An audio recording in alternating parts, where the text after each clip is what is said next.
Soy mal estudiante porque tengo TDAH. No, cuidado, tú igual eres mal estudiante porque no estudias o porque no, hay muchos más factores, ¿no? Estoy triste, entonces la gente ha visto mucho contenido de esta triste, que es triste, es depresión, no, entonces tengo depresión. El trastorno mental ha aumentado muchísimo. Bueno, cuidado, nosotros a veces creemos que el trastorno mental grave como tal no ha aumentado. No sabes lo que para ti son cuernos, lo que para la otra persona pueden ser cuernos o no. Entonces yo creo que la comunicación es básica. ¿Qué 3 libros que consideráis imprescindibles que deberíamos leer para la salud mental, psicología, psiquiatras? Bueno, bienvenidos. Hoy en Zona Norte tenemos a Beni y a Martín, que son los creadores y dueños de Mind Mappers, que enhorabuena por crear esto.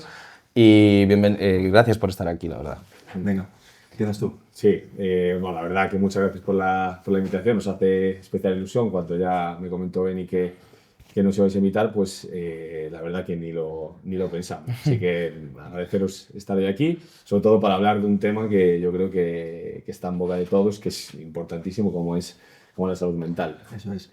Nada, muchísimas gracias, Javi. Está muy bien estar ahora a este lado del micrófono y nada, tengo muchas ganas de empezar, así que estamos abiertos. Bueno, Dentro de la salud mental hay un montón de trastornos y de problemas, entonces en este podcast intentaremos estructurarlo en la mayor parte posible y así tratar temas y de cada tema unas preguntitas. Vamos a empezar un poquito también por el tema del podcast. ¿Qué es lo que os llevó a crear este proyecto y esperabais que tuviese tanta acogida? Pues mira, la verdad empezó así como un mero hobby absoluto, hablando un día con Beni, creo que estábamos allí paseando. Me acuerdo perfectamente, sí. Sí, justo estábamos ahí divagando sobre diferentes temas. Entonces, solemos divagar mucho, entonces. Sí, sobre todo, además, nos metemos en mil movidas. Entonces él me comentó un poco de por qué no hacer pues, una cuenta de divulgación en relación a la salud mental, porque un poco le dábamos vueltas, nos gustaba el asunto. Entonces yo cogí y le dije, ¿por qué no hacemos un podcast? Ya que nos gusta un poco explayarnos, nos gusta hablar así de muchas cosas, dijimos, venga, para adelante. Entonces buscamos un poco la manera de cómo podíamos hacerlo, contratamos así con un amigo que tenía yo en Cataluña en ese momento y nada, empezamos allí a poner todo el funcionamiento. Sí, señor. Y de momento pues está funcionando súper bien, la gente la verdad que está teniendo muy buena acogida y a seguir, que al final pues eso, no hay nada más importante que si podemos, aunque sea ayudar a una sola persona ya en estos temas, pues ya... Que tratáis sobre todo temas de salud mental, ayudar a las personas, ¿no? Y veis que a las personas le ayuda a ver este contenido, ¿no? En redes. Sí. Que las redes masifica el contenido, es un poco malo y... Yo creo que hay un problema con las redes, bueno, que luego lo iremos hablando tranquilamente, pero creo que hay demasiado contenido, ¿no? Entonces, que dos profesionales, que somos psiquiatras, somos médicos, podamos facilitar quizá un contenido de mayor calidad ante toda la información abrumadora que hay, pues yo creo que puede ayudar, ¿no? A que la información sea de calidad. Total. Yo creo que aquí hay sobre todo dos ejes. Primero el eje informativo, es decir, poder llegar a la gente, poder llegar, traer un contenido más científico, hacerse llegar con un lenguaje fácil, que lo puedan entender. Y por otro lado la identificación, ¿no? Hay gente que está sufriendo en casa, que tiene problemas de salud mental, que no es capaz de buscar apoyo, que no es capaz de expresarse y a veces pues viendo incluso pues, ciertas personas referentes en diferentes campos que están hablando con naturalidad de eso, crea la identificación con ellos, claro. Eso es un espectáculo, poder ayudar a través de redes al final es lo más importante y espectacular por vosotros, macho. Y os voy a hacer una pregunta curiosa, ¿vale? Que yo siempre me la he preguntado y dije, ¿un psiquiatra una vez que entra y conoce a una persona lo está analizando?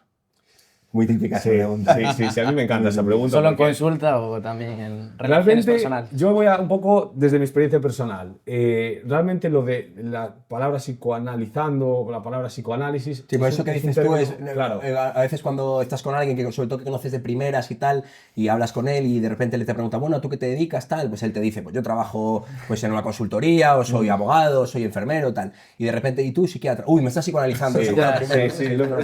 Llama la atención porque lo dicen así muy habitualmente. Realmente lo que es el psicoanálisis por así, o sea, psicoanálisis es algo muy complejo y solo una serie de psicólogos o psiquiatras se dedican más específicamente a eso. O sea, cuando realmente conoces a una persona, ni mucho menos la estás psicoanalizando. Sí que es verdad que evidentemente a veces es inevitable que cuando empiezas a interaccionar con alguien, ciertos a lo mejor pequeños rasgos de personalidad, ciertos aspectos así puntuales que te pueden llamar la atención. Entonces sí que es verdad, a mí me pasa y lo reconozco, que cuando conozco a alguna persona y sí que tiene algún rasgo llamativo, pues sí que me llama más la atención que evidentemente a una persona que no está metida en este mundo. Eso sí que es verdad. Pero tanto así como psicoanalizar, como intentar meterse en la psique de uno, que es algo mucho más complejo. Estar tranquilos que no lo vamos a hacer con nosotros.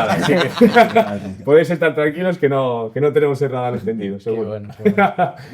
Y bueno, a mí me surge la pregunta de cuál es la diferencia entre un psiquiatra y un psicólogo, por ejemplo. Vale, buena pregunta también. Sí.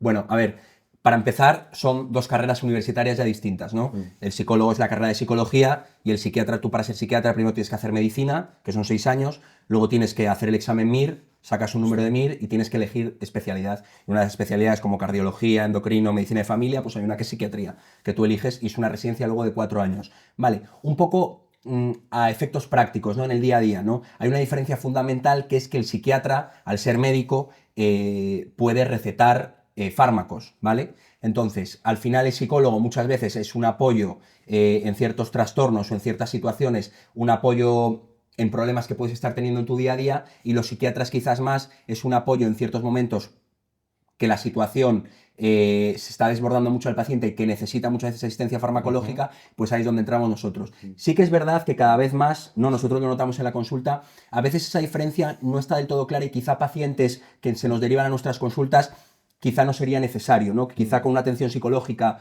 podría ser suficiente muchas veces. Yo creo que, o sea, por un lado sí que evidentemente es muy necesario aprender a validar, gestionar ciertos problemas, que eso, la verdad es que la terapia psicológica y pues evidentemente es súper útil. Sí que es verdad que la psicología también va más allá, es decir, la psicología con sus psicoterapias hace una labor excepcional. Y muchos episodios, por ejemplo, depresivos, leves, moderados, se pueden, como dice Beni, pues, solucionar o facilitar una recuperación simplemente con esa psicoterapia cognitivo-conductual o de otros tipos, ¿no? Pero sí que es verdad que lo ideal es trabajar un poco en conjunto. Lo ideal es que haya un abordaje multidisciplinar, Totalmente. un apoyo entre el psicólogo y el psiquiatra, que vayan en equipo. Sí, derivar en según qué caso. Eso es, y un poco trabajar pues en equipo, hacer un poquito el psiquiatra más los ajustes farmacológicos, además de esa atención psicoterapéutica que puede hacer el psiquiatra, pero apoyarse también en el psicólogo un poco para, en base a en qué especialidad está más metido uno, pues entre los dos hacer equipo. Y que a veces, que es verdad, que eso me gusta, que a veces tenemos un poco mala fama los psiquiatras, un poco a nivel de prejuicio, solo recetan pastillas y solo, ¿no? Y ni mucho menos, ¿no? Nosotros, además, a Martín y a mí, vamos, el trato con el paciente es algo que siempre nos ha encantado, y muchas veces somos los primeros nosotros que intentamos primero, en la entrevista con el paciente, delimitar bien si necesita o no un fármaco. Es decir, si conseguimos que el paciente pueda salir adelante sin un fármaco, somos los primeros interesados en pues, intentar ayudarle, ¿no? Y abordarlo de otra manera, ¿no? Sí. Claro, es que yo eso que acabáis de contar ahora mismo es una cosa que está en boca de mucha gente, pues que por suerte no ha tenido que acudir ni al psicólogo ni al psiquiatra, y dicen, con el psicólogo hablo, con el psiquiatra me da una pirula y para casa. Pero también escuché la segunda parte, que es, ¿por qué le voy a tener que contar yo mis problemas a una persona que es el psicólogo? Entonces prefiero ir al psiquiatra. Claro. Entonces ahí, como vosotros, por ejemplo, entra un paciente y tal, y dices, no, tú necesitas psicología o no, ya te meto una pirula. Es un decir. Sí. A ver, es complejo, ¿no? Es decir, lo ideal sería que pudiera haber, por ejemplo, al final un paciente entra por la puerta, tú quieres darle la mejor atención posible. Todos los recursos que tú tienes disponibles para él se los quieres dar, tanto a nivel psicoterapéutico como a nivel farmacológico. Evidentemente, cuando tú identificas un malestar claro, sobre todo que no trasciende a ser un trastorno, ¿vale? Es decir, una persona que viene con un problema laboral, que detectas pocos o escasos recursos de afrontamiento de ese malestar por ese problema laboral o ese problema familiar, sí que a lo mejor te invita más a que lo derives a un psicólogo, un poco para que le muestre pues, recomendaciones y haga una atención de cara a poder enseñar a esa persona a sobrevivir con esos factores que lo están estresando. Nosotros sí que solemos centrarnos más en trastornos más graves, es decir, pues cuando ya vemos que hay un trastorno franco a nivel afectivo, es decir, una depresión, cuando hay un trastorno de ansiedad ya más consolidado, y evidentemente cuando ya hay un trastorno bipolar en esquizofrenia, pues ya evidentemente ya no se plantea en ningún momento la duda. Evidentemente el apoyo psicológico en esas enfermedades cuenta, pero es lógico que necesita el abordaje por un psiquiatra. Claro, yo, por ejemplo, gracias a Dios, tuve solo una vez un problema, ¿vale? Que es que no gestionaba bien los nervios antes de jugar un partido de fútbol en una cantera, y me mandaron a un psicólogo para aprender a controlar las náuseas, porque yo me daban náuseas y vomitaba. Y lo único que me dijo el psicólogo era, inspira, coge aire, llévalo al estómago y expúlsalo. Esa es la parte con la que me quedo, no me ayudó. Entonces yo, por ejemplo, a un psicólogo, ahora mismo no voy, a lo mejor iría antes a un psiquiatra. No sé, yo no me pareció ayuda, pero claro, entiendo que hay gente que... Sí, joder, profesionales. Hombre, yo creo que hay psicólogos maravillosos y otros que no tanto, como cualquier profesión, ¿no?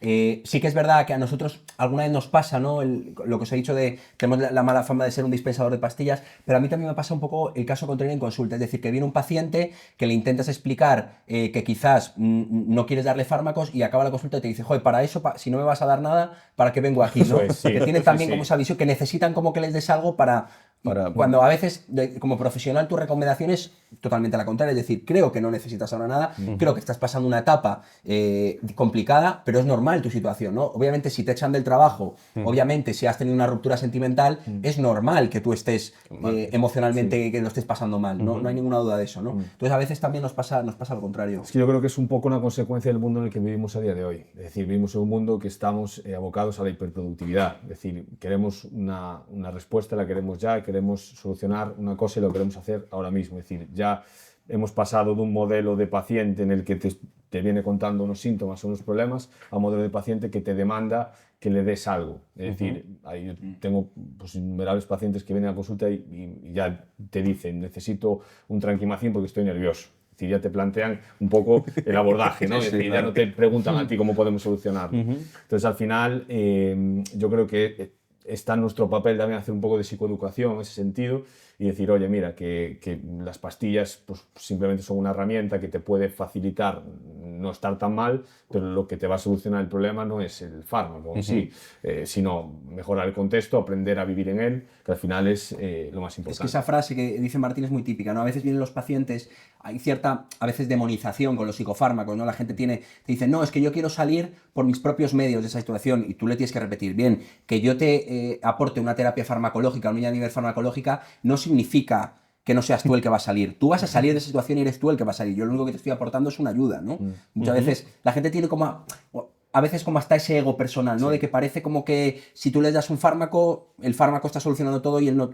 Hay una parte, obviamente, de la persona de trabajo que tiene que llevar a cabo para que eso salga adelante. ¿Y es así? Es como que hay dos extremos. O sea, el que realmente ya te dice lo que quiere, es decir, dame esta pastilla, dame esto, y el que realmente no quiere nada. Es decir, que se mantiene su resiliencia máxima y no quiere ni que le des nada, ni que simplemente un poco desahogarse, incluso a veces emocionalmente. Y dentro de estos trastornos, problemas, ¿cuáles son los más comunes? Pues mira, generalmente los trastornos más prevalentes dentro de la psiquiatría pues son los trastornos de ansiedad y los trastornos del sueño. Es decir, estamos hablando de los trastornos de ansiedad, la prevalencia alrededor en España está en torno al 6-7%. ¿Vale? Y si hablamos de síntomas ansiosos, ¿vale? Que pueden llegar a producir cierta limitación, aunque no trascienda a ser un trastorno, estamos hablando que puede llegar al 10-11%, ¿vale? Es decir, ya son cifras un poco pues, llamativas. Los trastornos del sueño, pues depende de los estudios, ¿no? En torno al 8-10%. Las mujeres lo sufren un poco más, en torno al 15% incluso, y serían un poco los más prevalentes. ¿Es el trastorno del sueño en qué consiste?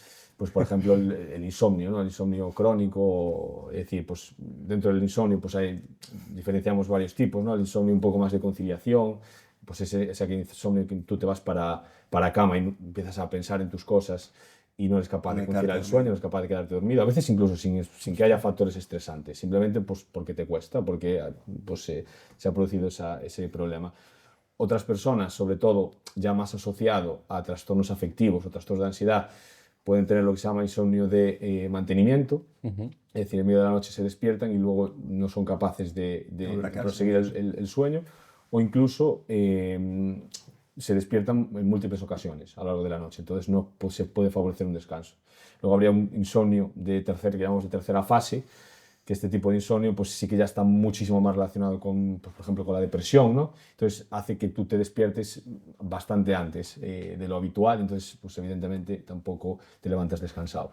Y antes de entrar en las patologías, os voy a hacer una pregunta personal, que es ¿por qué os especializasteis en psiquiatría cada uno de los dos? Vale. Yo tuve muchas dudas, ¿no? A veces dicen los médicos tienen clarísimo que quieren estudiar medicina, yo había un montón ya creo que a Martín le pasa parecido, un montón de cosas que nos gustaban en el mundo de la empresa, me gustaba mucho, el derecho me gustaba y al final tuve muchas dudas, no estuve a punto de estudiar ahí derecho y estaba entre ahí derecho y medicina. Al final estudié medicina. Luego sí que es verdad que dentro de la medicina a mí el trato personal siempre me gustó mucho, ¿no? Creo que la psiquiatría tiene esa parte bonita mucho de entrar en la vida de las personas, de poder ayudar en ese sentido. Y luego es una especialidad que está todo a veces un poco más menos estudiado, ¿no? Hay mucho campo todavía por hacer. Y es que es verdad que había otras especialidades que en la carrera tú las estudiabas y estaba todo exactamente establecido a nivel de algoritmos, lo que tenías que hacer. Es decir, si tiene estas cifras de tensión o si tiene esto, le tienes que dar esto y si no lo otro, ¿no? La psiquiatría está todo un poco más más a mano del profesional muchas veces, ¿no? Un poco a tu criterio y tu experiencia personal. Y a mí era una parte que me gustaba, ¿no? Es esa parte de llevar un poco la medicina personalizada a cada paciente y eso la psiquiatría era algo que te aportaba, ¿no? Y eso fue un poco mi decisión. Yo, la verdad, me pilló un poco más de sorpresa, porque yo, pues bueno, en estos en sexto de carrera es un año que es todo práctico, vas rotando por los diferentes servicios del hospital, conociendo un poco las dinámicas de trabajo. Y yo me acuerdo que en ese momento, pues yo, bueno, lo que yo quería realmente especializarme era en traumatología o medicina interna. Y justo me acuerdo que estaba pues con un compañero con el que hacía el rotatorio y había rotado él en psiquiatría. Y a él le encantaba la psiquiatría, de hecho ahora mismo está haciendo la residencia de psiquiatría. Entonces, me tocaba, yo empezaba la semana siguiente y seguro decía, que no te apetecía nada. ya le decía, buah, tío, es que qué coñazo, ahora psiquiatría, 3 semanas, ¿cómo lo voy a aguantar? No sé qué. Yo no había tenido ningún contacto con la especialidad nunca previamente. Y justo empecé la rotación y me flipó, o sea, me flipó el abordaje que se hacía con los pacientes, el contacto personal, la empatía, la transferencia, todo ese tipo de aspectos que realmente en otras especialidades no veías. También lo que dice Beni, que tiene un poco ese contexto un poco más abierto, que no está todo tan estructurado, pues me encantó y desde ese momento dije, voy a hacer esto. O sea, ya ni me lo pensé y ya el resto del rotatorio pues lo afronté ya enfocado en que quería hacer psiquiatría. Sí, o sea, que digamos que no es algo que desde pequeñito digas, tal, voy a... En nuestro caso, no, mucho menos, que va. No, Sí, señor. Vamos a tratar el primer tema, que es el impacto de las redes sociales en la salud mental. ¿Cómo nos está afectando? Perfecto. Vale. Yo creo que es que por múltiples causas. Va a decir, las redes sociales son un arma de doble filo, hay que tener mucho cuidado. Por un lado, nos permiten conectarnos a nivel global, en tiempo real, con mucha gente, nos permite acceder a información de manera instantánea y información muy, muy válida. Sí que es verdad que, evidentemente, las redes sociales tienen muchos frentes negativos abiertos, ¿vale? Por un lado, tenemos lo que sería la comparación o la comparación social ascendente, es decir, nosotros nos enfrentamos a publicaciones de influencers, a publicaciones de gente famosa constantemente, de manera recurrente. Explica ese término, porque es interesante, la comparación social ascendente. Eso es decir, hace años, ¿no? Hace décadas, es la época de nuestros padres, nuestros abuelos, se comparaban con los vecinos, con la gente de su entorno más cercano. Sí que es cierto que a día de hoy, evidentemente, con las redes sociales tendemos a compararnos siempre con gente de un estatus que consideramos subjetivamente superior o que objetivamente superior, ¿no? A nivel económico, a nivel físico o a nivel personal. Entonces, ¿qué pasa? Esto lo que produce pues es muchísima frustración, puede incluso reforzar o crear múltiples complejos en la gente y aún encima sitúa los estándares superior a lo habitual. Es decir, si el estándar... la realidad, claro, ¿no? Muchas veces estándares irreales. ¿Esto qué conduce? Pues que evidentemente a un fenómeno que creo que todos conocemos, que es el del body shaming. Es decir, todo este tipo de críticas, de burlas que vemos secuencialmente en TikTok. Es decir, entras en TikTok y ves publicaciones virales en las que hay comentarios de todo tipo, que vamos, o sea, es absolutamente injustificable. Entonces, un poco es eso. Si realmente tu estándar normal, por decirlo de alguna manera, o el establecido es Óscar Casas y, no sé, María Pombo, por ejemplo, pues evidentemente tú te vas a frustrar, vas a situar el estándar básico mucho más arriba y entonces todo lo que hay abajo, pues decir... Pero luego hay una explicación de estos que no solo te frustras porque te comparas con gente que consideras de un estatus superior, sino porque tú antes ibas por la calle y podías encontrarte a alguien pues que fuera más guapo o más tal, pero veías la realidad, ¿no? Cómo era en la realidad. Tú en las redes sociales te estás comparando con alguien que consideras en estatus superior y que además quizá no estás viendo cómo él es en la realidad, porque hay por detrás filtros, hay por detrás maquilladores, hay una serie de cosas que hacen que todavía es un poco esa brecha que ocurría antes sea todavía muchísimo mayor. Y yo aquí os voy a preguntar, ¿creéis que todo esto va a pasar factura ¿O ya está pasando factura? Ya está pasando factura. Es que, aparte, un poco sumado a este fenómeno de comparación social ascendente, tenemos otros fenómenos, ¿no? Por ejemplo, el fenómeno del ciberacoso, que cada vez está más extendido. En Estados Unidos, hasta el 40% de los usuarios han llegado a tener algún ataque en línea. En los niños en España, por ejemplo, en jóvenes, el porcentaje o la prevalencia está en torno al 10%. ¿Vale? De ese 10%, hasta el 16% de ellos son por extraños a través de Internet, lo que imagínate, pues que no sabes de dónde viene y no sabes a dónde puede llegar tampoco. Por otro lado, tenemos, pues evidentemente, el propio efecto del consumo de las redes sociales, es decir, es un estímulo dopaminérgico instantáneo que produce unos efectos, evidentemente, adictivos y que tiene unas consecuencias muy graves. Entonces, todo este cómputo, toda esta escena de factores en torno a las redes sociales son las que están produciendo problemas a nivel de salud mental y lo estamos constatando a día de hoy. Que las redes sociales produzcan adicción, eso es verídico. O sea, la adicción, hay una serie de factores para que algo sea adictivo, que es que tiene que haber tolerancia, tiene que haber abstinencia. ¿Qué es tolerancia? La necesidad de consumo cada vez mayor para que te produzca el mismo efecto, ¿no? Como tú te produces una droga, tú necesitas, consumes cocaína, pues ahí al principio necesitas menos consumo de cocaína, que luego cada vez más, para ese mismo efecto que te produce la cocaína, cada vez necesitas más. Las redes sociales es igual, cada vez necesitas más consumo. Y luego hay la abstinencia, es decir, ¿cuántas veces nos ha pasado a todos que si estás 20 minutos sin el móvil, no sabes dónde está, te crea cierto nerviosismo? El gesto. Eso es pura abstinencia, o sea, la necesidad de tú, porque realmente, seguramente no esté pasando nada, pero tú te puedes montar la película y si me ha escrito y si me ha llamado no sé quién y si no sé qué, y estás totalmente pendiente del móvil. Eso, y luego que actúan los mismos circuitos de recompensa que actúan ciertas drogas o que actúan ciertas adicciones, pues exactamente igual, cada like, cada comentario, tienes una necesidad en cada momento, son como chutes rápidos de dopamina por cada like, por cada adrenalina. Entonces claro, hay que tener mucho cuidado. O sea, las personas que consumen redes sociales mayor tiempo son más propensas a tener depresión. Desde luego. Hay estudios yo leí un estudio que además la relación era directamente proporcional, se hizo sobre todo con Facebook. Cuanto más tiempo pasabas en Facebook, más infelices eran esas personas. Y hay estudios longitudinales de muchos años, con muchas personas, vamos, con muestras clínicas muy importantes, donde los resultados han sido esos. Y la otra cara de la moneda, es decir, recientemente había un estudio en la Universidad de Pensilvania que decía que reducir el uso de las redes sociales a 30 minutos al día reducía significativamente la probabilidad de desarrollar ansiedad o depresión. O sea, ¿vosotros estaríais de acuerdo, por ejemplo, con la medida que se tomó en Australia de prohibir las redes sociales a menores de 18 años? Sin Eso, duda, sí, sin ¿no? duda, pero de una. Yo creo que realmente, es una droga más. Sí. Yo creo que yo lo aplicaría sin duda, porque creo que al final, por debajo de los 16 años, las redes sociales no te aportan absolutamente ningún beneficio. Es decir, el balance es mucho más de cara a factores dañinos que beneficiosos. Entonces, y luego que al final también nosotros el podcast, el motivo un poco de iniciarlo, al final las redes sociales, toda la información vale. O sea, da la sensación que a veces, aunque tú seas un profesional de algo, vale lo mismo tu palabra o tu argumentación que otro que acaba de leer un par de párrafos en Google o en una noticia y se pone a hablar de ese tema, ¿no? Es el problema que está viendo muchas veces. Sí, no, ahora ya, como tenemos tanto acceso a la información, lo que antes todo el mundo sabía, que era fútbol, religión y política, ahora es todos los temas, que eso es tremendamente malo, yo creo. Antes que hablabas de los mecanismos de... ¿Cómo se llama? De drogadicción. ¿Cómo funcionan estos mecanismos en el cerebro con el tema de las redes sociales? ¿Vale?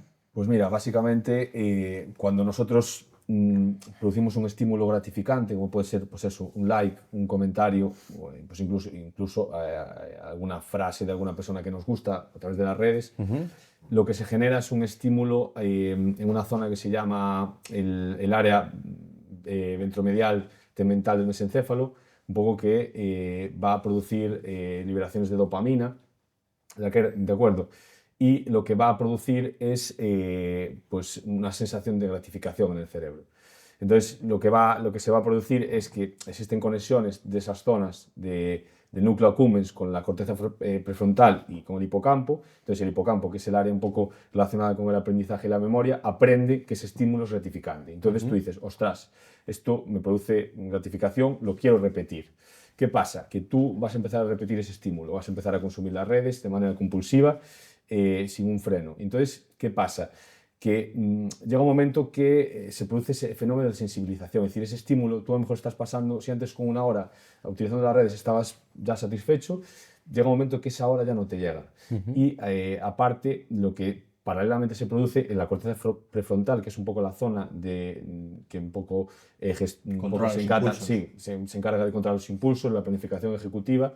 Lo que hace es que produce cierto deterioro, sobre todo en la zona dorsolateral medial, que es un poco la que controla los impulsos. Entonces, ¿qué pasa? Nos va a hacer más impulsivos. Es decir, lo que hablabas tú antes, ¿no? Que te parece que me sale el impulso de coger el móvil. Es decir, cuando yo empiezo a utilizar las redes de manera recurrente y de manera compulsiva, lo que me va a hacer es que yo no soy capaz de controlarme y voy a seguir utilizándole. Y muchas veces nos pasa, ¿no? Estamos utilizando las redes y decimos, venga, va, a las 5 me pongo a estudiar, o a las 5 me pongo a hacer esto. Y paso a las 5 y cuarto y digo, ostras, hemos visto 5 vídeos, ¿sabes? Un poco es lo que se produce. Está muy de moda que a través de redes sociales, gurús, vamos a llamarles, te explican ciertas enfermedades, patologías, y hay mucha gente que recurre al autodiagnóstico.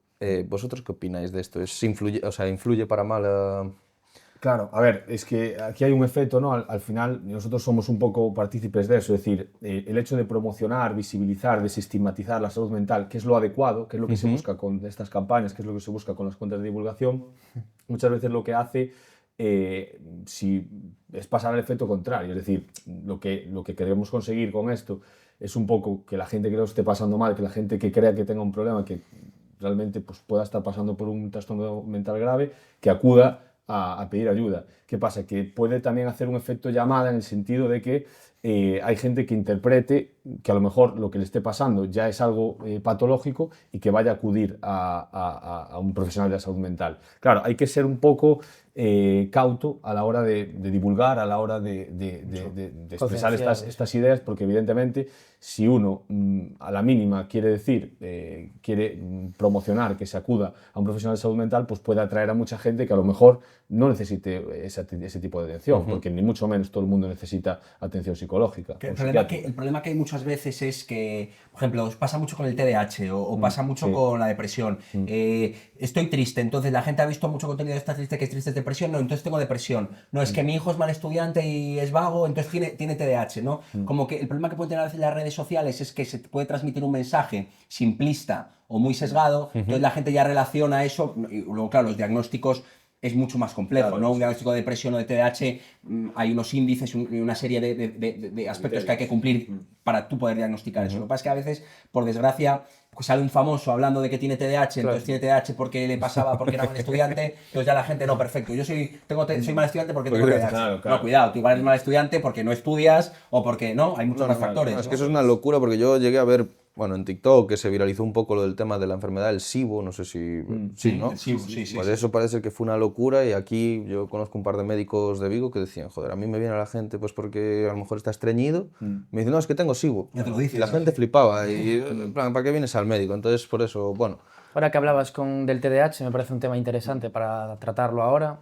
¿Cuáles son esos índices para darte cuenta que tu hijo o tú pues van a tener TDAH? A ver, el TDAH es una enfermedad que podríamos estar hablando aquí un buen rato, ¿no? Dentro del TDAH hay dos tipos principales, ¿no? Está el trastorno de déficit de atención e hiperactividad, más el tipo hiperactivo, y hay otro que es el tipo inatento, ¿no? Es decir, hay uno que es más relacionado con no poder, de alguna manera, centrarse en un aspecto concreto y estás a mil cosas, te mueves, te levantas de la silla, no estás, y luego está el predominio inatento, que es que no eres capaz, un poco estoy hablando con vosotros y notas que esa persona disocia, está en otra cosa, ¿no? Porque a veces se nota, hay gente con la que hablas y te estás sintiendo, pero sabes perfectamente, oye, este tío no me está haciendo ningún caso, ¿no? Vale, que puede ser, obviamente, no quiero decir que tenga TDAH, no puede ser porque lo que le estás contando le estás pegando una chapa tremenda, o puede ser que esa persona sí que tenga una dificultad realmente para poder conectar contigo, ¿no? ¿A ti te pasa eso, algo parecido? ¿No? Sí, yo es real. Pero yo creo que es por un tema cuando no te interesa. Si no, porque yo, por ejemplo, estoy en el podcast estás atento, entonces te está interesando. Sí, no. Claro, sí, joder, pero yo a mí me pasa mucho, por ejemplo, estoy en mi casa y coge mi madre y me dice, Javi, tráeme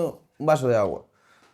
Y yo a lo mejor, no es broma, le vuelvo con una manzana o le vuelvo con una toalla, ¿sabes? En plan, y yo digo, ostras, macho, no le presté atención en ningún momento. Y yo muchas veces, esto es autodiagnóstico, ¿no?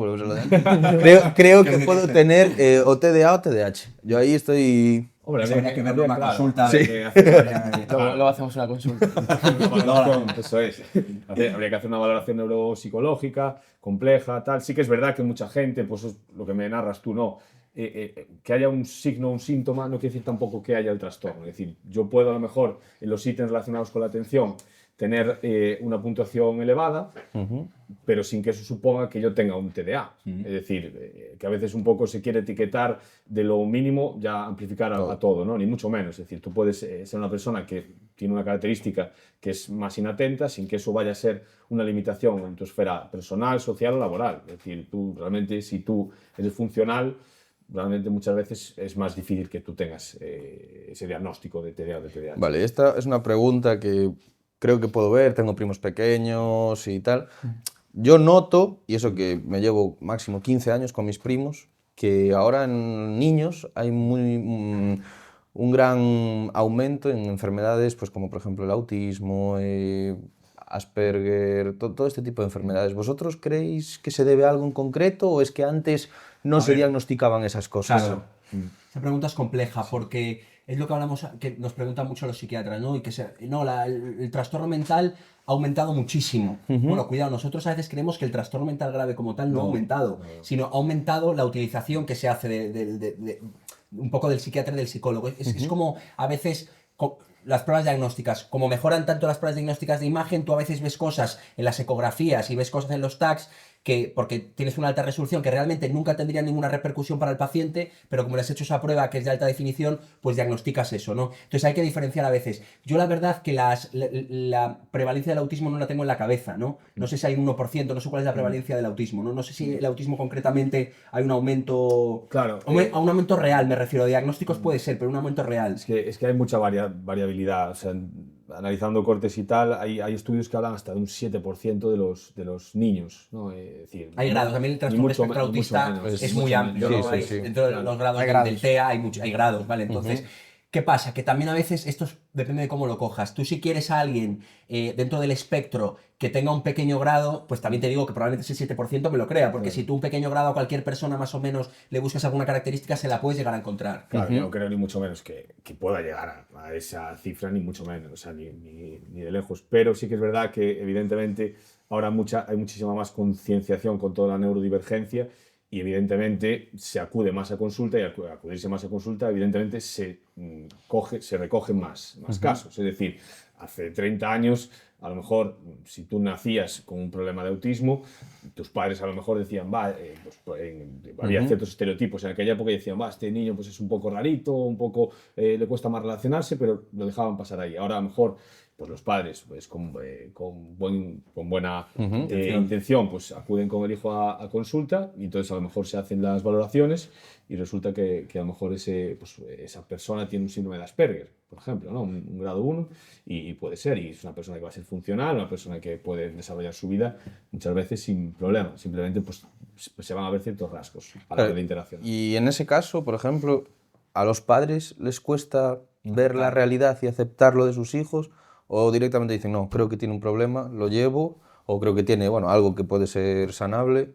Probablemente haya los dos casos, sí, ¿no? Sí, yo creo que hay un poco de todo. Sí que hay padres que se sienten mucho más aliviados en el momento que encuentran una respuesta y dicen, pues esto era por esto.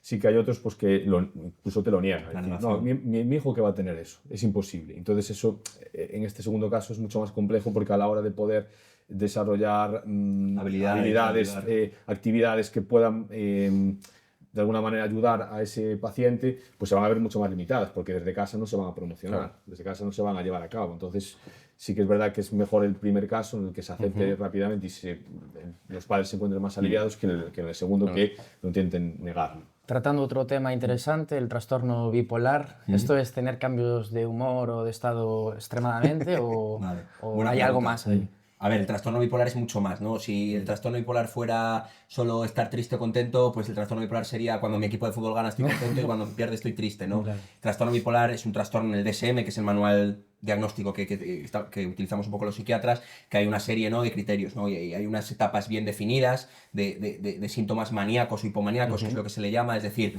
que muchas veces tienes una sobreproductividad, es decir, pues notas que es una persona que habla muy rápido, que notas que tiene muchas ideas, ¿no? Y luego con periodos de depresiones francas, es decir, pues que prácticamente no duerme, no tiene apetito, no se puede levantar de la cama, ¿no? Son criterios muy establecidos, ¿no? Que a veces la gente que hay que tener cuidado, porque la gente a veces malamente, cuando tiene un amigo que un día está como más contento y otro triste, va, es que mi colega es bipolar. No, cuidado, ¿no? O sea, claro. la bipolaridad es mucho más que eso, al final. Sí, yo creo que aquí es importante concienciar en este aspecto, porque muchas veces viene gente a consulta y dicen, oye, creo que mi hijo, mi hija tiene un trastorno bipolar porque, oye, hoy por la mañana se levantó todo eufórico y a la tarde estaba triste y se puso a llorar. Oye, no, mira, lo que te pasa a tu hijo o tu hija es que tiene ciertas fluctuaciones del ánimo, habrá que ver si tiene ciertos rasgos de personalidad que un poco inducen a que tenga este tipo de conducta, de comportamiento, pero ni mucho menos es un trastorno bipolar. Un trastorno bipolar, si hablamos de fases de mínimo de días, normalmente semanas, incluso meses, donde hay una euforia máxima, que llamamos una manía, una hipertimia,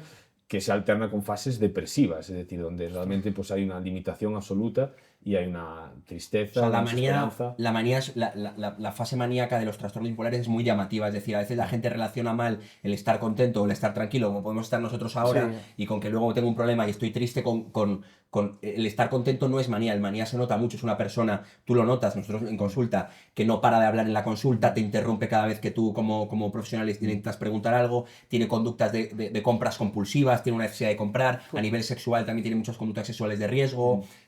¿Por qué es peligroso un maníaco? ¿No? Porque el depresivo puede llegar a ser peligroso porque puede llegar a tener conductas suicidas. El maníaco, ¿por qué puede llegar a ser peligroso estar maníaco? Primero, porque puedes hacer compras una casa endeudándote porque no has razonado bien porque tienes que comprar esa casa, coges el coche y conduces a 300 por hora y puedes tener un golpe con el coche. No, ese es el problema del maníaco, sí, ¿no? Claro, claro. Y muchas veces que a veces pues sufren incluso clínica psicótica, es decir, delirios, muchas veces que llamamos megalomaníacos, en los que realmente piensan que tienen capacidades especiales, que tienen incluso conexiones con Dios, que tienen superpoderes, y evidentemente, claro, esto está distorsionado con la realidad, y muchas veces incluso pueden llegar a tener alucinaciones, escuchar voces de que, pues, que tienen que tienen altas capacidades, de que pueden volar, o que, es decir, evidentemente eso puede transferirse a que tengan pues, riesgos en su día a día. Y la bipolaridad y otros temas que hemos tratado ya, ¿son genéticos, se heredan o se desarrollan con el tiempo? Bueno, justo la bipolaridad es el trastorno psiquiátrico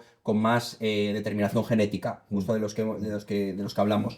Pero hay una parte aquí que es importante. La genética un poco establece las cartas y luego el tema social, tu vida, el ambiente, es lo que al final determina cómo se van a jugar esas cartas. Es decir, en psiquiatría, como en otras especialidades, no hay, es decir, porque mi padre sea bipolar, no obligatoriamente yo voy a ser bipolar. Sí voy a tener más predisposición a ser bipolar, pero luego hay una serie de factores en mi vida que van a hacer que esa bipolaridad pueda salir o no a la luz, ¿no? Esa predisposición que yo tengo pueda salir o no a la luz. La mayoría de enfermedades psiquiátricas, sobre todo si hablamos de trastorno bipolar, esquizofrenia y TDAH, pues evidentemente hay una heredabilidad genética, sobre todo de tipo poligénico, que llamamos, es decir, hay diferentes genes asociados que se pueden heredar, pero se hereda la predisposición, no es que se herede la enfermedad como tal. Entonces, lo que hablaba Beni, un poco después, con esa predisposición, presentándose ciertos factores como consumo de drogas, estrés, alteraciones en el sueño o insomnio, pues eso todo puede formar un cómputo que hace que se despierte la enfermedad. Claro. Antes hablabais de que este tipo de trastorno a veces oyen voces. ¿Esto es real o es un mito? Es perfectamente... la esquizofrenia, dices. Sí, Sí, y en el trastorno bipolar también, y a veces en depresiones con síntomas psicóticos así, a veces muy, muy graves, también se puede llegar a dar. Pero sí, totalmente cierto, en la esquizofrenia hay alucinaciones, no solo voces, es decir, pueden ser desde alucinaciones auditivas, en casos raros, porque sí que es verdad que las visuales suelen ser más con drogas o con trastornos orgánicos, a veces con algún tumor o con neurolupus, bueno, hay mil causas orgánicas, pero también hay alucinaciones tenestésicas en las que empiezas a sentir cómo se mueven cosas dentro de tu cuerpo, alucinaciones táctiles, como que alguien te toca, es decir, es algo mucho más complejo. Y dentro de la esquizofrenia o dentro de un episodio psicótico se pueden manifestar todos estos síntomas. Y las alucinaciones auditivas no es solo que tú escuches voces, sino que obedeces a lo que a veces te dicen las voces, ¿no? Claro. O sea que muchas de las cosas que están recogidas en la industria del cine son reales, me refiero en muchos... Hombre, siempre en el cine, lleva al en extremo. el cine siempre se va a tender un poco a la morbosidad o a magnificar ciertas conductas, pero sí, parten de una base real muchas veces, parten de una base real. Sin duda. Todos estos síntomas que decís parece que la persona como que está bajo los efectos de alguna droga y a veces medicáis con tema de marihuana, ketamina... Bueno, nosotros lo primero que hacemos, Martín y yo, cuando un paciente viene a la urgencia y nosotros nos llama el médico de urgencias, oye, mira, viene un paciente que tiene pues alucinaciones visuales o auditivas. Lo primero que se hace siempre en urgencias es hacer un descarte orgánico, es decir, vale, primero tienes que hacer unos tóxicos, ¿vale? A ver si ha consumido algo, porque si realmente quizá esos síntomas es porque está bajo los efectos de una droga, ¿no? Entonces, si está bajo los efectos de una droga, no entramos tanto nosotros los psiquiatras.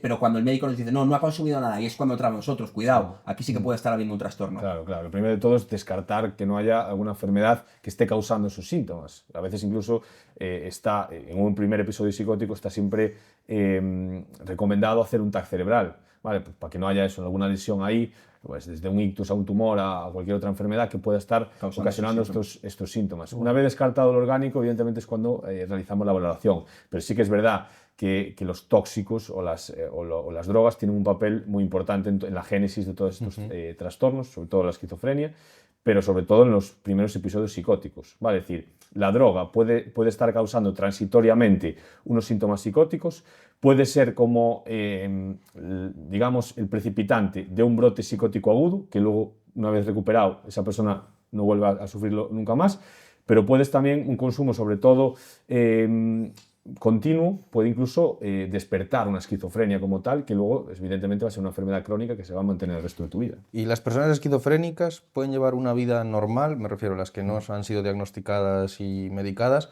o son peligrosas realmente?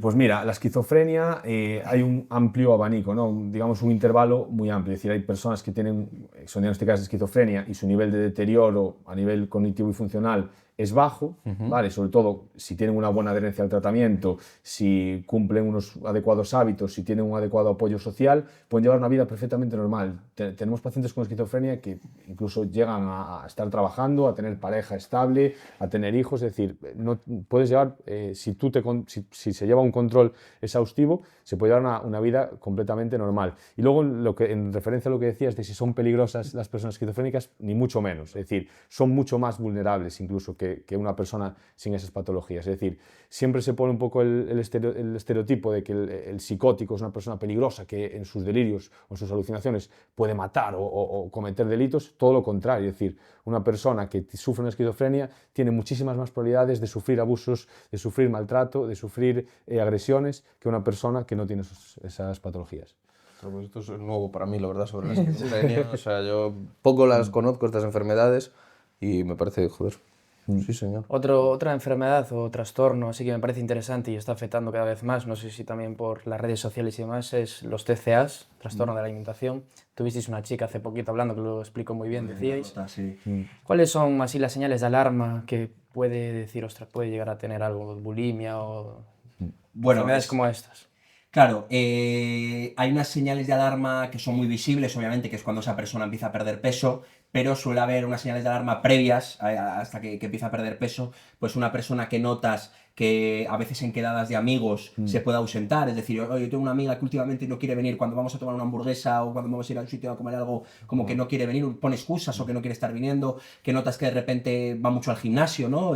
Porque muchas veces estas personas se cuentan detalladamente las calorías día a día que tienen que perder, ¿no? Para establecer, ¿no? Entonces hay una serie de conductas, o por supuesto que comienza a aislarse más, que comienza a estar más triste. Hay unas señales de alarma, porque por supuesto cuando la pérdida de peso es muy clara, pues ya es muy evidente que hay un problema, ¿no? Y muchas veces los TCA, los trastornos de la conducta alimentaria, hay mucho detrás que la simple pérdida de peso. Eso es. Sobre todo, también aquí prestar mucha atención al ambiente. Es decir, detrás de voy a decir una chica, porque es más frecuente en las mujeres, que tiene un TCA, normalmente a veces también hay un modelo familiar un poquito quizás desestructurado o con un modelo educativo de mucha exigencia, en la que pues evidentemente la chica que padece el TCA va a ser muy controladora de toda su conducta. Ahora estamos hablando de la anorexia, ¿no? En este caso de la anorexia concretamente. Un poquito más tal, sí. Entonces al final pues esa obsesividad que te lleva a querer controlarlo absolutamente todo, y de hecho pues en muchos casos son personas que sacan muy buenas notas, que tienen un gran rendimiento académico, porque realmente quieren llevar un control exhaustivo de todo, y evidentemente también lo hacen con el peso, ¿vale? Entonces, pues eso también, no solo fijarse en la persona que lo sufre, sino muchas veces en los padres. Claro, A veces- hablas un poco también del entorno, esas relaciones, y creo que también va por un tema de relaciones tóxicas. ¿Cómo identificas estas relaciones tóxicas? A nivel familiar, ¿te Sí, refieres? familiar o amigos, ¿cómo Claro. identificas una relación tóxica en este caso? A ver, realmente esto es algo complejo, ¿no? Es decir, a mí sí que es verdad que no, A ver, tampoco no creo es... que tenga sí. que haber, no creo que una persona Claro. que tenga TCA tiene que tener estrictamente una relación No, tóxica, ni mucho menos, ni mucho menos. Sí, Es sino decir, también a nivel general, ¿no? Claro, Sin entrar claro. como con el TCA. Ah, dices Claro, como Sí, una sí, relación tóxica a nivel general. ahora que hablaba un poco de las relaciones con las personas y tal. claro, yo creo que un poco, hablando de lo que socialmente se conoce como relación tóxica, que yo creo que es una etiqueta que un poco debemos eliminar así un poco tal, pero sí que es verdad que es muy conocida, muy popular hablar de eso. A nivel sentimental sí que está muy de moda pues, el concepto del narcisismo, la pareja narcisista, ¿no? Que yo creo que también es algo que debemos un poco eliminar, porque se etiqueta ahora de narcisista A todo, ¿no? a todo, ¿no? Es decir, mi pareja me ha sido infiel y ya es un narcisista. No, ni mucho menos. Es decir, digamos que lo que se conoce falsamente como toxicidad, pues al final son modelos de conducta Tendentes a la quizás un manipulación. poco, quizás. sí, quizás un poco erráticos, a veces tendientes a la manipulación, otras veces incluso pues, con fluctuaciones del humor que son llamativas y que la persona que lo vive como una normalidad, pero la persona de enfrente no lo vive con esa normalidad y evidentemente genera una angustia o un malestar en la otra persona porque no entiende cómo se puede fluctuar pues, en decisiones, en emociones de esa manera, ¿no? Y a veces hablamos de personas tóxicas cuando realmente son personas, digamos, con un modelo de funcionamiento un poco diferente a lo que está socialmente establecido, pero tampoco, ni mucho menos, debemos decir que son tóxicas porque muchas veces no se hace de manera voluntaria y tampoco creo que, evidentemente, nosotros debemos elegir con quién queremos estar, pero también es la responsabilidad del que elige. Esa persona es como es y un poco encontrará también otra persona que la acepte, claro. Voy a volver un pelín para atrás. Hablabais de anorexia dentro del apartado de TCAs. ¿Es curable la anorexia? Buena pregunta. Yo creo que a veces en psiquiatría se habla mucho de curación o no curación, ¿no? Claro, la curación o no curación depende exactamente a lo que puedas llevar una vida normal, que puedas tener un funcionamiento normal, por supuesto que sí, pero siempre con cuidado, ¿no? Y un poco de reojo y tomando un tratamiento adecuado y teniendo, pues, de alguna manera una prevención adecuada, ¿no? Esto no es como un cirujano que extirpa el apéndice y ya está, ¿no? Y el apéndice se ha ido, ¿no? Aquí hay mucho detrás.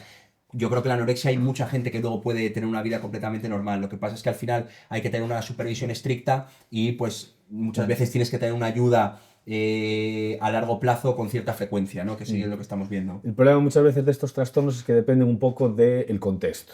Es decir, una persona puede haber puede estar en remisión y llevar años de estabilidad o de remisión, pero pues tiene un factor estresante, pues imagínate, llevaba mucho tiempo con una pareja y lo dejan de manera un poco inesperada, o tiene problemas en el trabajo, o le surgen pues, otro tipo de problemas a nivel familiar. Entonces ese estrés puede llevarte a que vayas para atrás. Entonces, al final, ya no solo la propia determinación o el propio hábito, los hábitos saludables, su propia conducta adecuada que pueda desarrollar el paciente que está en remisión de un trastorno de conducta alimentaria, sino es muchas veces el contexto que a veces es un poco negativo y entonces te puede hacer que te veas entre la espada y la pared.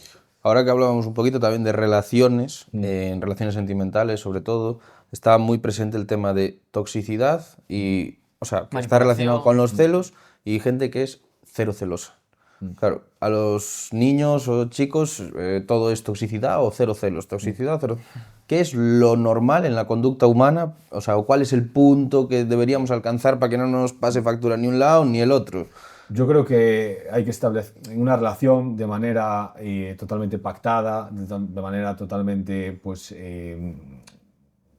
sí, eso, pactada, decidir un poco los límites que se quieren establecer en esa pareja. Es decir, un poco la confianza nace de poder expresar qué es para ti una relación adecuada o qué condiciones tiene que tener y un poco aceptar también las condiciones que te plantea tu pareja. Si un poco las condiciones tanto planteadas tuyas como las de tu pareja son acordes, pues evidentemente es más fácil que esa relación vaya para adelante y que sea satisfactoria.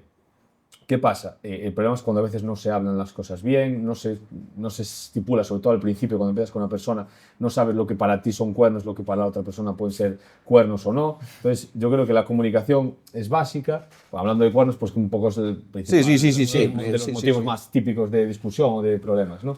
Un poco establecer las condiciones que son sanas para ti, que son sanas para tu pareja, es respetarlas al máximo, de manera recíproca. Yo creo que es lo más adecuado y sobre todo estar en una misma línea vital. Es decir, yo creo que es importantísimo para que una pareja pueda tirar hacia adelante, que estén en el mismo momento vital. Si tú realmente quieres vivir en Nueva York y quieres ascender a nivel profesional y tu pareja quiere vivir en Galicia y tener 3 hijos y casarse ya, pues evidentemente va a haber ahí una distorsión, una discordancia que va a hacer que la pareja seguramente en algún momento pues, se pueda romper. Antes de entrar en unas preguntas cortas, voy a hacer una pregunta que también haremos cuando tengamos un neurólogo, que yo leí una vez que conocemos menos del 1% del cerebro humano. ¿Esto es verdad? ¿Es mentira? ¿O podemos afirmar que a lo mejor, no es por echaros en cara nada, pero neurólogos, psiquiatras, psicólogos, estáis en un... pues a veces dando palos de ciego porque es muy complicado? Bueno, hay una parte de verdad en eso. Yo creo que sí que la hay. A ver, yo creo que a nivel de funcionamiento cerebral y de funciones del propio cerebro nos falta muchísimo por saber, pero sí que es verdad que a día de hoy pues, está perfectamente delimitado en qué área del cerebro, o sea, qué área del cerebro se encarga de cada cosa. Eso, hay en las áreas de Brodmann un poco que sabemos en qué zona pues, se encarga de cada cosa, ¿no? Pero sí que es verdad que a nivel de funcionalidad, de cómo se producen ciertas conexiones, de cómo ciertos mecanismos regulatorios se pueden llegar a producir, ahí estamos un poco, como se suele decir, en calzoncillos. Y es un poco un trabajo, un compromiso tanto de neurología, psiquiatría, como o de la neurociencia en general, un poco investigar en esta línea para ir desvelando poco a poco pues, cuáles son todos esos mecanismos. Sí, aquí la realidad es que a veces se confunde. El que no se conozca todo no significa que muchas de las ayudas o muchas de las terapias que se utilicen no funcionen, porque a veces la ciencia, por estudios, tú hay terapias o hay fármacos que sabes que funcionan porque lo ves en los pacientes y funcionan, pero no sabes exactamente el mecanismo neuronal o exactamente la causa que ha hecho que eso funcione. Sí, que muchas veces lo que falta por saber, ¿no? Nosotros tenemos un montón de terapias, por ejemplo el TEC, ¿no? El TEC, la terapia electroconvulsiva, que se sigue utilizando en psiquiatría, que es una terapia que muy demonizada, pero que funciona fantásticamente, sobre todo en depresiones resistentes, que los pacientes funcionan fenomenal, pero el mecanismo exacto que hace que esa terapia ayuda al paciente es lo que no se sabe. Se sabe que ayuda, pero no. Por ejemplo, los pacientes bipolares que toman litio, se sabe que van fenomenal, pero no es que haya un déficit de litio en el cuerpo y tú das litio, ¿no? Que hay una serie de factores ahí que nosotros sabemos que ayudan, pero no sabemos cuál es el mecanismo exacto por el que están ayudando. Vale, también os voy a hacer otra, que esta es gracias a una compañera que me dijo que la introdujese. ¿Qué opináis sobre que el tema de la salud mental, en España sobre todo, cueste dinero? O sea, me refiero, que tú tengas que pagar una consulta privada para poder acceder a salud mental y no todo el mundo pueda permitirse. A ver, la seguridad social, en este caso pues el Sergas en Galicia, por ejemplo, siempre hay psicólogos y psiquiatras. ¿Qué pasa? Que hay un problema, obviamente, de relación profesional-habitante, ¿no? Dentro de nuestros vecinos de la Unión Europea, España es de las que yo creo que de las que menor relación tiene psiquiatra con relación a la población. Nuestros vecinos tienen muchos más psiquiatras por cada habitante. Entonces, eso hace que hay la facilidad en la seguridad social de hay psicólogos y psiquiatras, pero las citas son súper espaciadas. Es decir, nosotros hemos llegado a tener pacientes muy graves que tú los ves, igual no los puedes ver hasta dentro de 6 o 7 meses. Eso es un problema. Claro, eso hace, un poco la pregunta yo creo de tu amiga va encaminada un poco a que al final la gente se tiene que buscar la vida por fuera del sistema a nivel privado para poder tener esa ayuda. Claro, es decir, la atención psiquiátrica o psicológica por parte del sistema público de salud está cubierta. El problema es que evidentemente pues, hay unas listas de espera pues, largas, hay pues, problemas a la hora de citar y evidentemente la demanda es mucho mayor a la oferta que hay de profesionales sobre todo. Entonces al final pues, mucha gente opta por ir por la vía privada para agilizar un poco la atención, pero sí que es verdad que y tú por ejemplo cualquier persona que pueda sufrir un trastorno agudo puede ir a urgencias y siempre va a ser visto por un psiquiatra si es que el trastorno lo precisa. Es decir, entonces al final o sea, lo que es la asistencia básica siempre está asegurada. ¿Qué pasa? Para para a lo mejor hacer un abordaje o un seguimiento adecuado, la seguridad social está más talento. está más Para dificultada. nosotros los profesionales es muy difícil, porque nosotros a veces en urgencias vemos un paciente grave y a veces es difícil decirle, oye, mira, me encantaría poder verte dentro de una semana y ver este tratamiento que estoy poniendo aquí, o dentro de 2 semanas y ver cómo vas evolucionando, y la realidad es que muchas veces eso no es posible, ¿no? Entonces tú tienes que de cara al paciente decirle, oye, mira, te voy a intentar dar una cita lo antes posible, pero igual hasta dentro de 2 meses, ¿no? Intentando ya adelantarlo, no te vamos a poder ver. O sea, que ¿no? realmente estáis vosotros también en un compromiso, sin querer, con vuestro paciente. O sea, claro, sí. deberían sacar más plazas para psiquiatra, o sea, o para psicología, porque, joder, el ratio tiene que mejorar mucho si queremos que la atención en salud mental sea de calidad, porque a día de hoy no está siendo de calidad. Eso es la Bajo, realidad, bajo nuestro punto de vista, yo creo que debe mejorar. pero pues esta es una opinión que deberían tener en cuenta los que se encargan de estas cosillas. Y Vamos a adentrarnos así a las preguntas cortas y rápidas, que creo que pueden ser interesantes. ¿Qué 3 libros? ¿Quieres que respondamos uno Sí, cada uno o qué? primero ¿Quieres? empecemos. Sí, Venga, sí. empieza, tú si quieres. Venga. Igual os pillamos y no habéis preparado alguna, pero ¿qué 3 libros que consideráis imprescindibles que deberíamos leer para la salud mental, psicología, psiquiatra? A ver, es que claro, yo soy una persona muy clínica para esto. Es decir, yo leo mucha psicopatología. Quizás es que el problema está en que qué libros son de psiquiatría y qué libros son de autoayuda. Es decir, yo los libros de autoayuda pues son libros que muchas veces pueden ayudar a la gente a gestionar ciertas situaciones, pero yo no los recomendaría. Sin embargo, los libros que ya son meramente de salud mental ya son libros más técnicos, como puede ser el Kaplan, como puede ser pues, de psicopatología de Schneider, o es decir, libros mucho más técnicos. No sé si te ocurre a ti alguno. Para mí hay un libro que sí que yo recomendaría, que es El hombre en busca de sentido, de Víctor Frank. A mí es un libro que yo lo recomendaría, la verdad. yo sobre esto escuché mucho que recomiendan en redes hábitos atómicos para algo de... Claro, es que es un poco lo que hablamos. hablar. Claro, es Yo un no lo poco he que leído, hablamos. ese libro yo no lo he leído, por lo tanto. Yo no lo he ¿Qué leído decías tampoco. tú? El de Víctor Frank, que es uno que estuvo en un campo de concentración, ¿no? Un psiquiatra que de hecho... Neuropsiquiatra, neurólogo, sí. Lo Sí, empecé, sí. pero me lo recomendó un profesor de la Sí, universidad. ¿no te y, gustó? empecé las primeras páginas y no, ¿sabes? No me he concentrado, no Ya, tuve tiempo hay que a darle seguir, una pero oportunidad a ese me libro. parece que es un buen libro. Si lo Claro. recomendaron y lo recomiendas tú ya, Sí, sí, hay que dar una lo tengo en la oportunidad. mesilla, le debo. Claro. 5 alimentos para mejorar la productividad mental. Vale. Vale. Digo yo 2. Venga. Y tú 3. Eso lo tenemos claro. Yo te diría el aguacate, ¿vale? Y la quinoa.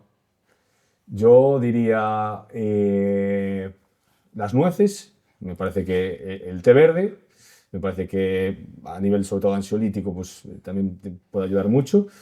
Y Chocolate. Y el chocolate también. El chocolate que Chocolate. mejora la... Todo en su justa medida, imagino, ¿no? No, pero el chocolate es que es verdad que esto siempre lo recalcamos. Chocolate, a partir de, yo creo que es el que está recomendado es a partir de 70% de cacao. Cacao. No el mítico Sí, chocolate con claro. leche de De Milka, Nestlé. ese sí que no. claro, Pero el claro. chocolate puro, el cacao es muy bueno a nivel de salud mental, muy bueno. Sí, yo diría, sí, esas. Ser introvertido Sí. y tener ansiedad social es lo mismo. No. No. Ser introvertido son rasgos de personalidad, es decir, una persona que prefiere quizá estar más tranquilo en su casa, que no le gusta tanto conocer gente nueva, y tener ansiedad social es un trastorno, ¿vale? Con una serie de síntomas a nivel pues, de opresión en el pecho, taquicardia, sudoración, dificultad para respirar, en entornos, ¿vale? Donde hay pues ya haya mucha gente o que tienes que exponer delante de gente que hace que muchas veces ni siquiera quieras acudir a esas situaciones, ¿no? O sea, son dos cosas completamente diferentes. Claro, es que, vamos a ver, yo creo que es decir, tú puedes ser introvertido y no sufrir un malestar por estar solo, por tener tus momentos de aislamiento en los que tú estás tranquilo y es un poco lo que buscas, y otra cosa es tener ansiedad social, que ya estamos hablando de un trastorno que realmente tú te sientes limitado por ese miedo al rechazo, por ese miedo al juicio social que vas a tener cuando te expones a situaciones sociales. Y esto puede derivar, evidentemente, en crisis de ansiedad, en crisis de angustia. Hay muchos pacientes que tienen ansiedad social, a veces en momentos agudos, cuando están, evidentemente, pues, rodeados de mucha gente, lo pasan realmente mal y pueden necesitar una atención urgente en ese momento. ¿Y eso se trata con psicólogo o mediante pastillas también? El tema? Pues mira, claro, es decir, cuando hablamos de una ansiedad social, sobre todo cuando hablamos de esa ansiedad anticipatoria, lo más adecuado es un poco hacer sobre todo terapias un poco de exposición, pues terapia cognitivo-conductual a veces es muy, muy eficaz para este tipo de aspectos. Evidentemente cuando ya Hay una crisis pasa, de sí, ansiedad. cuando Sí, ya a nivel hay estrés, unas manifestaciones clínicas evidentes que vienen desarrolladas de esa ansiedad social, lo que hablábamos, crisis de angustia, crisis de ansiedad, evidentemente se necesita un abordaje mixto, tanto farmacológico como psicoterapéutico. Creo que hemos abordado bastantes temas aquí hoy. Espera que yo voy a lanzar la última bomba. Voy a lanzar Mira la aquí, última. no, es que nada por tema tiempo. Sí, no, pero voy a lanzar la última. Ya, Es la última. bastante. Para la gente que le cuesta concentrarse a la hora de estudiar, ¿vosotros qué pautas le recomendáis seguir o si recomendáis algún suplemento vitamínico? Porque sé que hay gente la que se quieres tú dedica para a eso. Para estudiar, Pero claro, es que te podría responder, pero no de manera muy corta, ¿no? Primero depende, como hablábamos antes, de si puede haber ahí un trastorno o no. Es decir, si hay un TDAH, pues quizás habría que tirar más por la medicación. Si es un tema más de hábitos, ¿no? De que siempre te ha costado estudiar, pues hay varias maneras, ¿no? Nosotros hablamos, por ejemplo, del tema, por ejemplo, haber descansado bien, ¿no? El sueño es importantísimo para mantener la concentración. Luego, una persona ansiosa es muy difícil que pueda estudiar, porque la ansiedad merma mucho la capacidad de concentración. Por lo tanto, reducir la ansiedad. Luego, hay maneras, ¿no? Nosotros hablamos, ¿te acuerdas en la época del MIR? El tema de estudiar de pie, por ejemplo, ¿no? Que está demostrado que tiene más capacidad a veces de retención y de estar concentrado, ¿no? Ese tipo de cosas. sí, a ver, evidentemente siempre o sea, hay tips y hay recomendaciones. Yo un poco a nivel de estudio, si tuviera que centrarme a lo mejor en algún suplemento, que es un poco lo que más preguntabas tú, quizás a veces gente que como yo, pues que a nada que se ponga a leer le tiende un poco el sueño, entonces pues a lo mejor algún suplemento de cafeína en una dosis moderada, o incluso ya no hay que ir a suplementos, pues a veces un mate o un café o un té, pues a veces eso para ayudar a concentrarte y un poco mejorar la productividad. Evidentemente la cafeína está demostrado. Esto de Red Bull, ¿no? Que Red Bull, a ver, evidentemente ya tiene otros componentes como el ginseng, como la taurina, que evidentemente también pues, pueden generar Martín no necesita nada de eso. reacciones un poquito más, es decir, pues puede subir la tensión, puede, es decir, está relacionado con otros problemas de salud, que evidentemente lo más natural, que es el café pues, o el té, pues siempre es mejor que lo más químico. Chicos, pues creo que ha quedado una entrevista bastante lúdica para la gente que nos está viendo. Tratamos muchos temas, no como nos gustaría, sino esto haremos se más en explayaría, profundidad, o sea, esperemos hacer volvéis más. por aquí. Y un placer, de verdad. Tener Muchísimas gracias. Un placer.